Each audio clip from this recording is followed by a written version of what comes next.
Okay, here we go on our adventure. We're leaving Wildgoose Beach Road behind.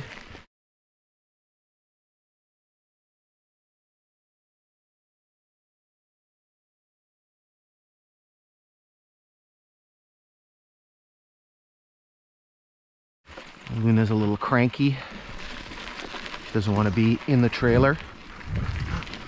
We have the trailer with us because we were out hiking yesterday, actually just over there, and we know from past experience that we want to watch how much wear and tear she gets on her paws. The only problem is that towing the trailer and the dog is a real treat, let me tell you.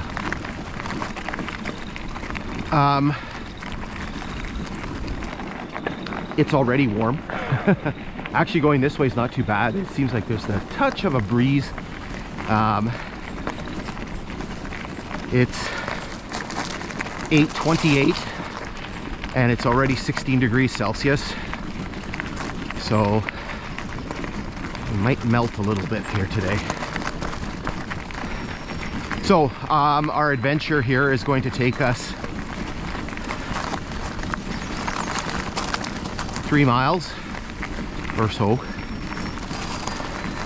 up to Chemo Station. Yeah, this would totally destroy Luna's paws after yesterday. I'm having a hard time pedaling through this stuff. And again, it wouldn't be so bad if it was just me, but the trailer just bogs everything down. The bike, I can keep the bike in the ruts, but the trailer kind of sits up in the ballast, so it makes it difficult to pedal. So, obviously beautiful day today. So, we've been through this section kind of 2.5 times before. You can call it that. There's a telegraph pole there. So, June of 2021, we were in Geraldton and I stopped here and just wanted to check out the grade, and I walked just a little ways up here.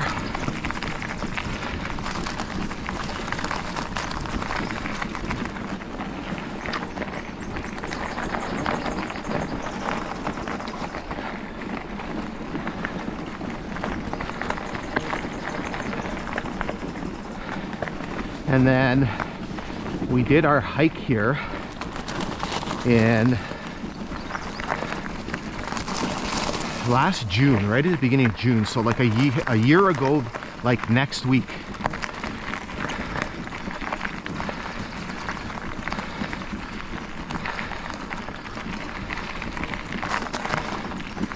We've got, there it is. So there's the milepost marker.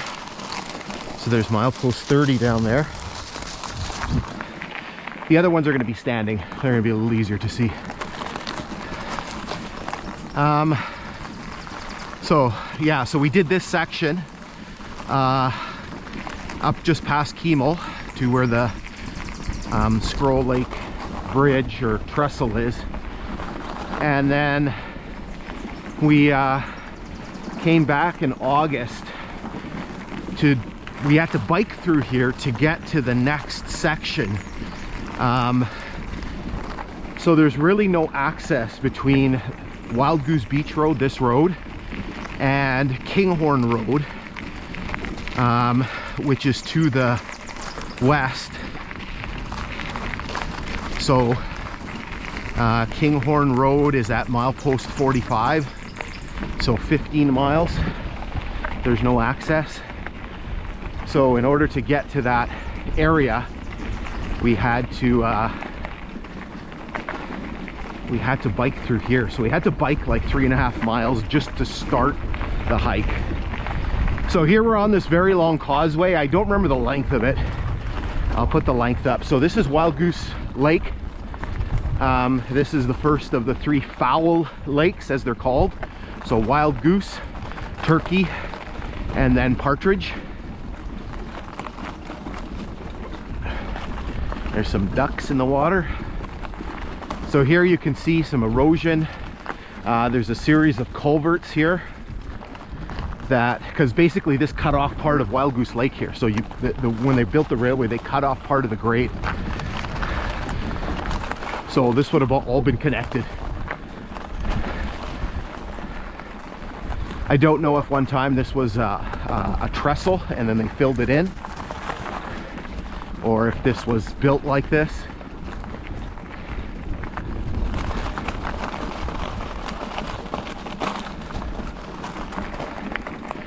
Whew. It's warm already, and then like the little bit of the bugs are starting to come out. Like next week the bugs will be just, look at them flying around. It wasn't like this yesterday.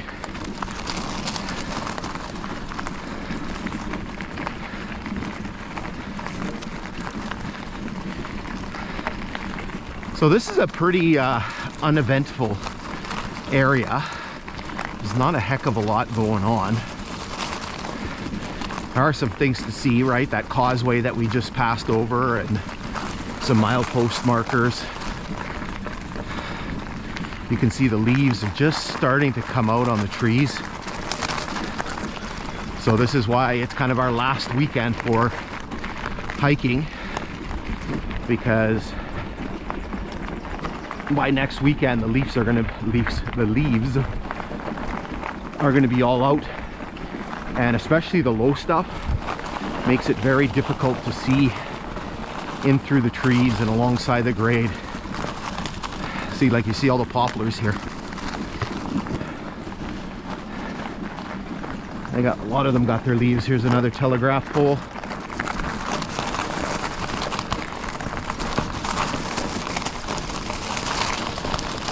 Oh.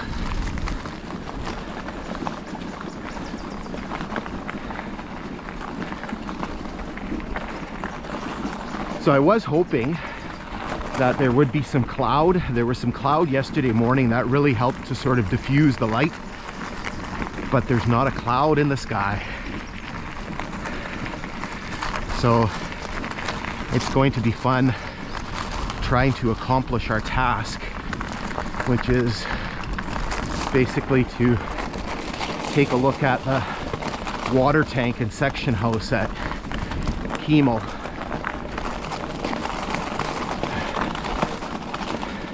Yeah, there's no way Luna would be able to handle this 2 days in a row. This is terrible. Downshift here.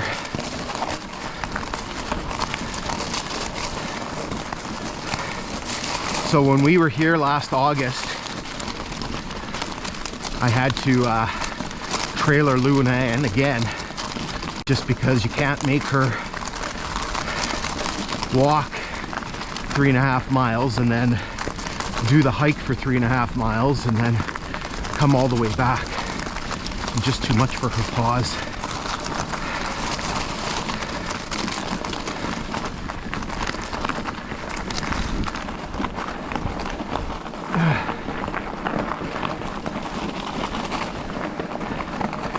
Actually, because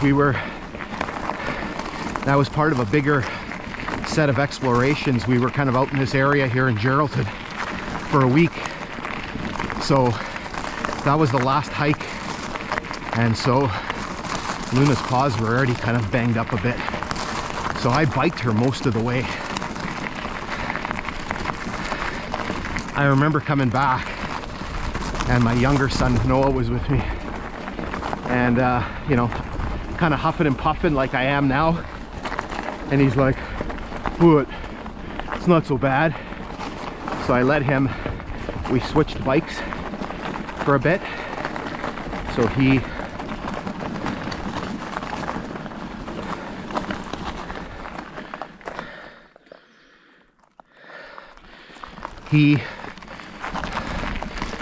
took this bike with the trailer and I rode his bike, which is my old bike. There's another telegraph pole.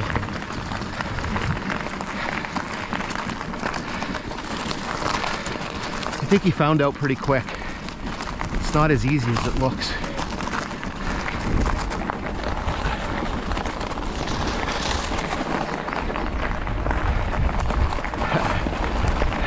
That being said, I don't know if it looks easy.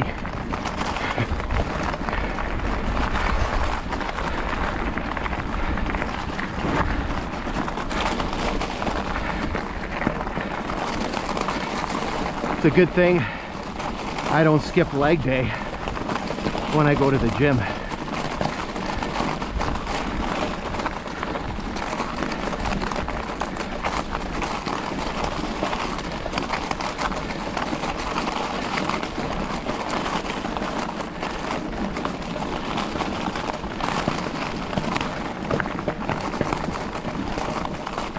Yeah.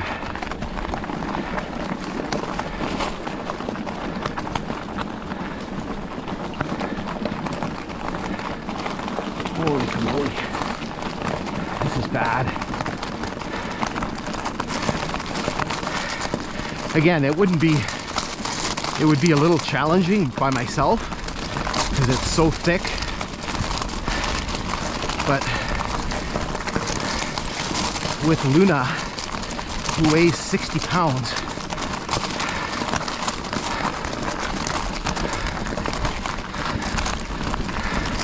and this area is kind of well traveled. So imagine if it wasn't.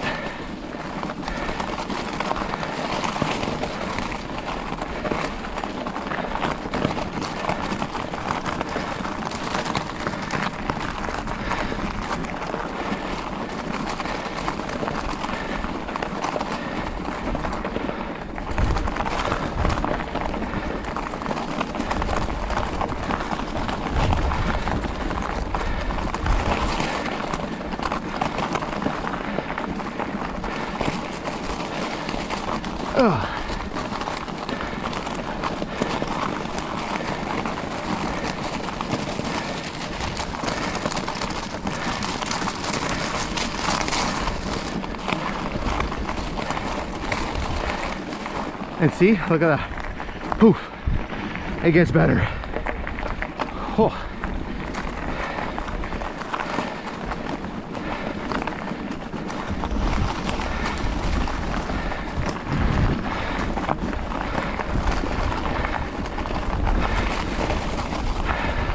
Hopefully the camera's still going.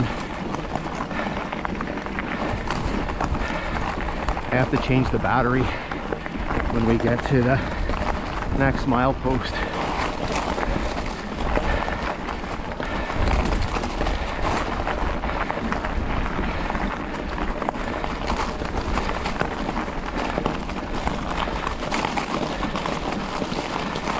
Let's try this side.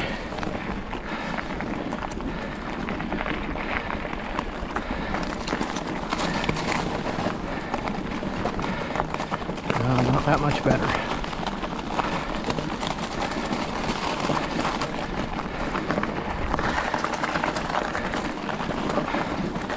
There's the milepost marker. Boy.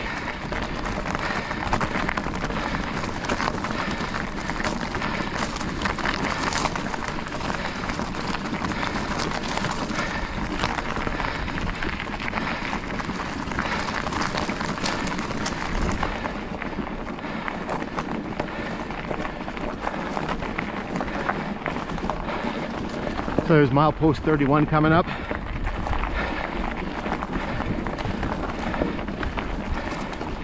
So as we talk about on our explorations, this name of this line changed several times. The original mileage, because the line used to run from Hornpain to Jellicoe instead of Long Lock to Jellicoe and then Long Lock to Port Arthur. So that's milepost 31. Originally it would have been milepost 131.8. Okay, let's hold up a second here. We're gonna check the battery. All right, let's resume the journey here. Fresh battery in the camera, just past milepost 31. So that means we have about 1.5 miles to go.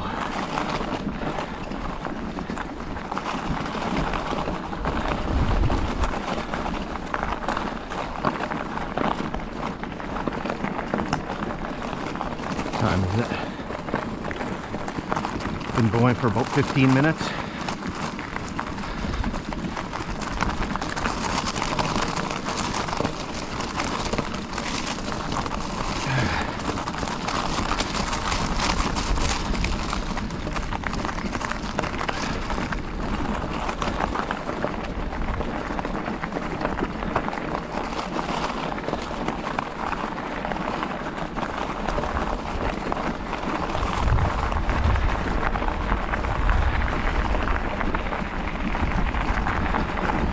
So much easier when the ballast isn't an issue.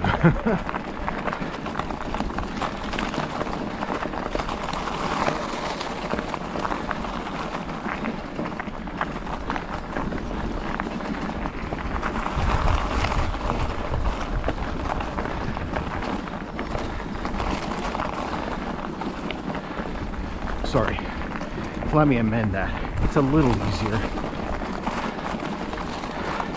Wouldn't say that this is a picnic or anything. Thank God for that breeze. Whew.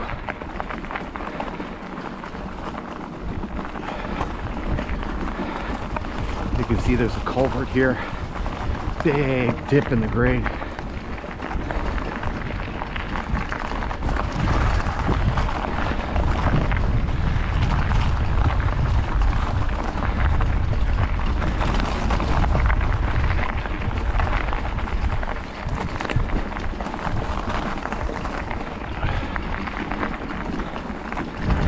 What was that?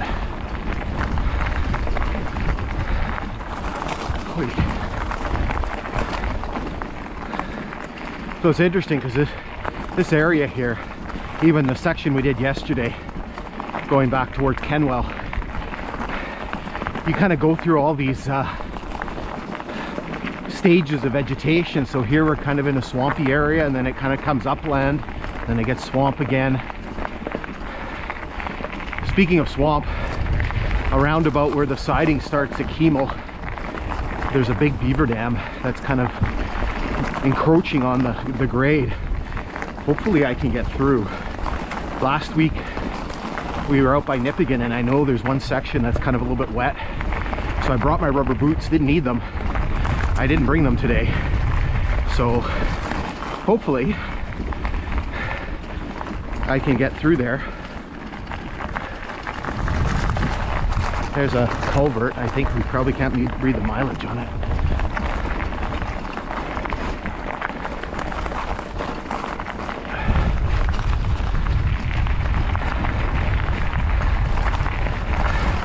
Thank God for that breeze. Going back the other way after, I'm gonna melt.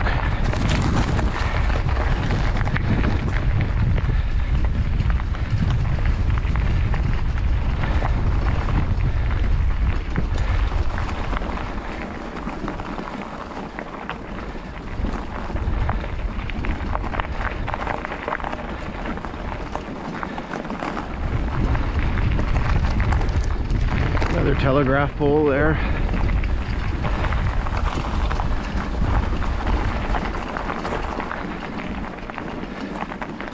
Another one here, I think, maybe.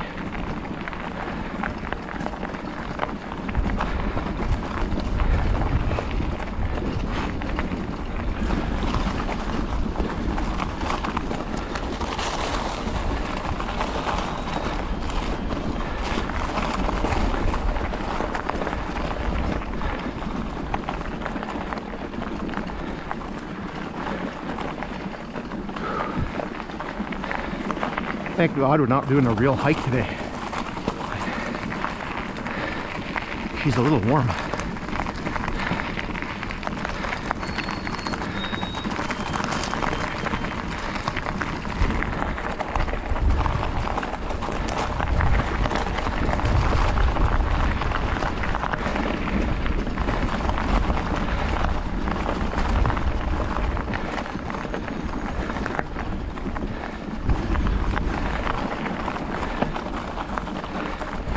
Real pronounced dips in the grade here. I don't know what's going on. I don't know, maybe it's settled because it's swampy, or just when they were pulling up the ties. Another telegraph pole there. The telegraph poles are so hit and miss. You see them in some areas, and then other areas there's nothing. Now I do know that when they cut them down, because they cut them down around the time they pulled up the rails, people could buy them. Now it's interesting because the poles are really old, like lots of 57, 58, 59. That's 19, by the way. So we're talking about poles that are over 60 years old.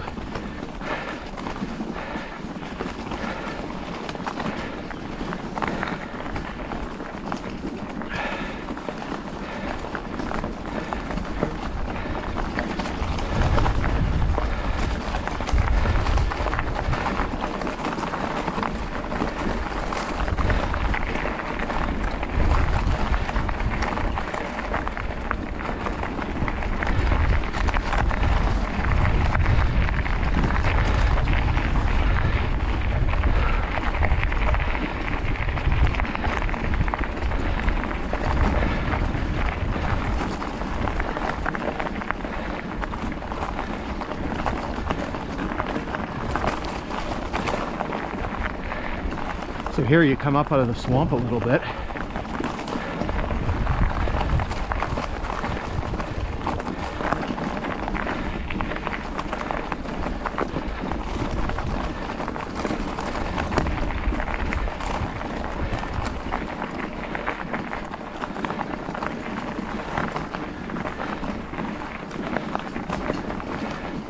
Yeah, it's going to be fun in the bush. I mean, we're not going to be able to see anything. I'm going to be annoyed.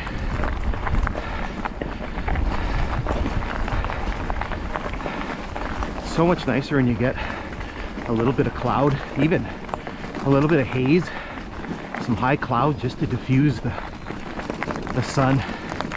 You don't get those harsh shadows.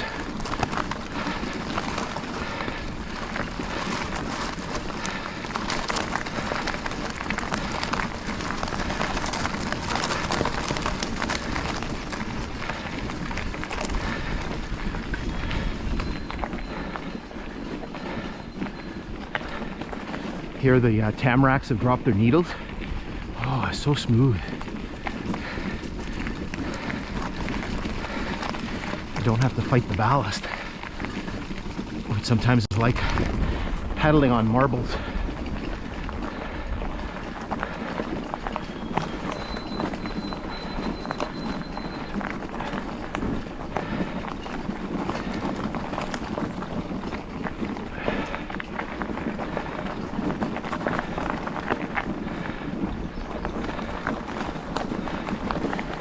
Coming up on milepost 32 soon.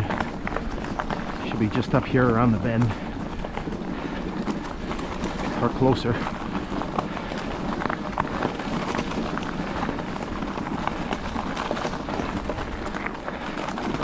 It's hiding in the trees, and there's a bunch of poplar trees around it.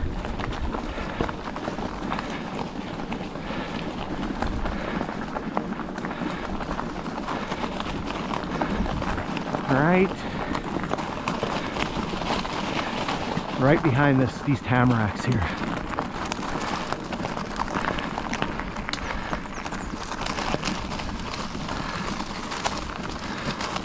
There it is. Okay, so there's milepost 32.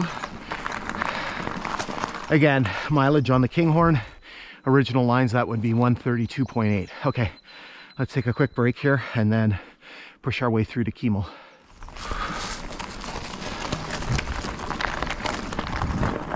All right,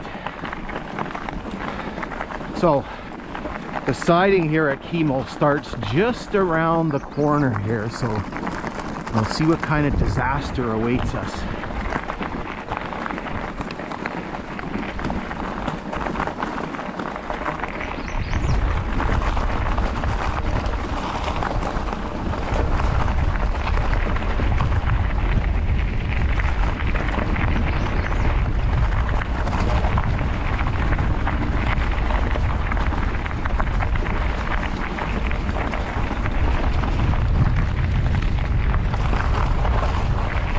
breeze is nice.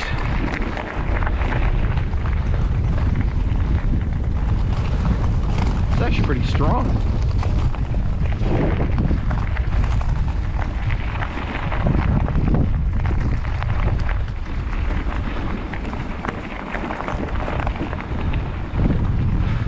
So just past this spot here is where the siding starts.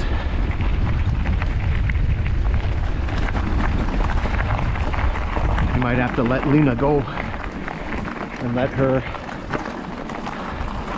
walk. Somebody need a chair?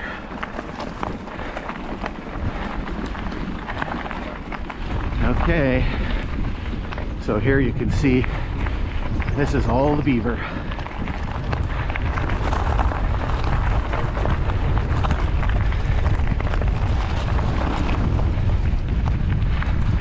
It's not as bad as last year.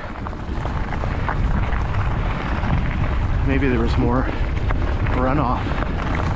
Maybe some of it is dried up. It was dry here in the summer, but in the spring it was kind of wet. Whoa, this is not good. You can actually, some of the indentations where the ties were, you can see the grade is all saturated. This is not good. So you get a big rainstorm or something and it puts a lot of pressure on this, it's going to blow.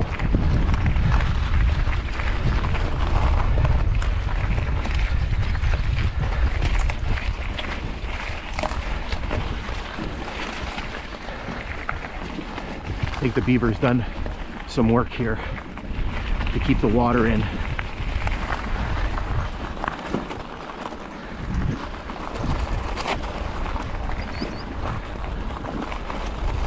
There's a culvert up here that the beaver has plugged. See all the debris that the beavers use? There's like bits of tie and stuff like that. So the siding is right there. Here at Chemo, you can actually see kind of that elongated area there. Oh, we're into the ballast again. Ugh. So here's the culvert that's plugged up right down there. Oh. Literally, it's like pedaling on marbles.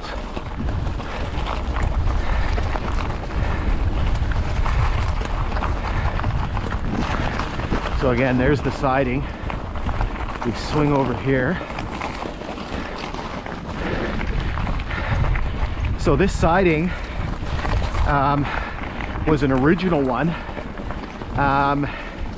And then I think, I gotta remember here, you can see some of the indentations from the ties. Some point in the 70s, I think, they took this siding out of service. Here you can really see where the ties were.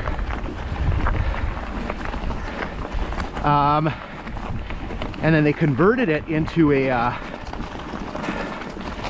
right here you can see the ties, where the ties were. They converted it into a spur, basically to house equipment and stuff like that. Like locomotives couldn't use it because couldn't support the weight. Probably small size rails, and you can see kind of how swampy and wet it is in there.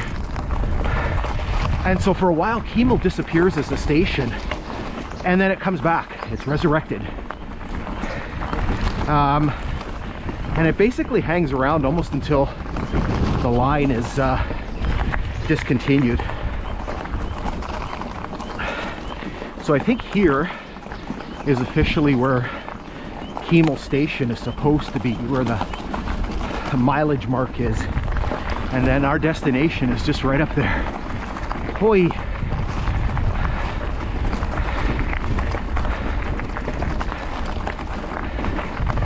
There you can actually see a tie that's still there.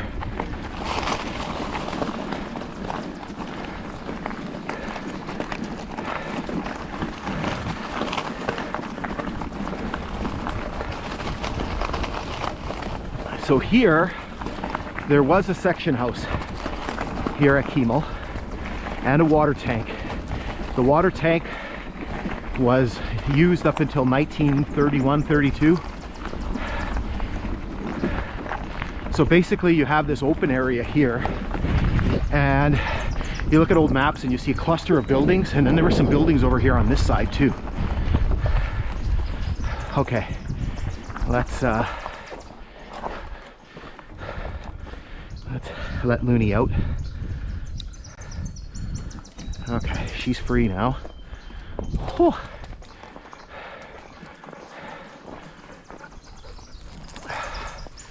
Try to find a place to park the bike. So there's some stuff around here I can show you. Again, this is not good with the